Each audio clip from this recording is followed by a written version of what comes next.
ആദ്യകാലങ്ങളിലൊക്കെ as usual ചില തട്ടലുകളും മുട്ടലുകളും parking ഏരിയയിൽ വെച്ചിരിക്കുന്ന സാധനങ്ങളൊക്കെ തട്ടിമറിച്ചിടുക, ഇതൊക്കെ എൻ്റെ സ്ഥിര ഹോബിയായിരുന്നു. അതൊക്കെ മാറി ഇപ്പം ഞാൻ കുറച്ച് ഇമ്പ്രൂവ്മെൻറ്റ് വന്നിട്ടുണ്ട്. ഇപ്പം വലിയ കുഴപ്പമില്ലാതെ പോകുന്നു. ആദ്യകാലങ്ങളിൽ എന്നെ അത്രയ്ക്ക് അടുത്തറിയാവുന്നവർ, വണ്ടി ഓടിക്കുന്ന രീതിയൊക്കെ അറിയാവുന്നവർ, ഞാൻ വണ്ടി സ്റ്റാർട്ട് ചെയ്യുമ്പോഴേ ആ ഭാഗം വിട്ടങ്ങ് മാറി നിൽക്കും. കാര്യം ഞാൻ വന്നിടിക്കുമോ, അല്ലെങ്കിൽ എൻ്റെ കൂടെ ഇരിക്കുന്നവരാണെങ്കിൽ ഇങ്ങനെ അവർ ഞാൻ പറയുന്നതോ അല്ലെങ്കിൽ ഞാൻ അതൊന്നും ആയിരിക്കില്ല ശ്രദ്ധിക്കുന്നത്. പുറത്തെയുള്ള ആൾക്കാർ, ഭിത്തി, മതിൽ, അവിടെയുണ്ട്, ഇവിടെയുണ്ട്, ഇവിടെയുണ്ട്, അവിടെയുണ്ട്, പക്ഷെ അത് നോക്കുക, ഇത് നോക്കുക, ഇങ്ങനെ എന്നെ ഇങ്ങനെ ഇട്ട് ടെൻഷൻ അടുപ്പിച്ചുകൊണ്ടിരിക്കും. മെയിനായിട്ട് അങ്ങനെ ടെൻഷൻ അടുപ്പിക്കുന്ന നാദർഷിക്കയുടെ വൈഫായിരുന്നു ഷാഹിന. എൻ്റെ അടുത്തൊരു സുഹൃത്താണ് ഞങ്ങൾ രണ്ടും കൂടെ കുറേ യാത്രകളൊക്കെ ഈ കൊച്ചിയിലുള്ളവർ പോകാറുണ്ട്.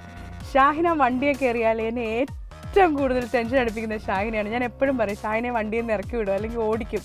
എൻ്റെ വണ്ടിയെ കയറിയാൽ ഷാഹിന എന്നെ ടെൻഷൻ അടുപ്പിക്കാൻ തുടങ്ങി. ഷാഹിന പറയുന്നത്, ആശാ നോക്ക്, ആ പുള്ളി ആശ ഇടിക്കുമെന്ന് പേടിച്ചിട്ട് അപ്പുറം വഴി സൈക്കിളിൽ പോകുന്നു, ഇപ്പുറം വഴി പോകുന്നു, ഇങ്ങനെ ഓരോന്ന് പറഞ്ഞ് എപ്പോഴും ഇവരൊക്കെ എന്നെ കളിയാക്കാറുണ്ടായിരുന്നു. പക്ഷെ ഞാൻ അവർക്കൊക്കെ കാണിച്ചു കൊടുത്തു ഞാനിപ്പോൾ ഒരു മിടുക്കിയായ ഡ്രൈവറാണെന്ന്.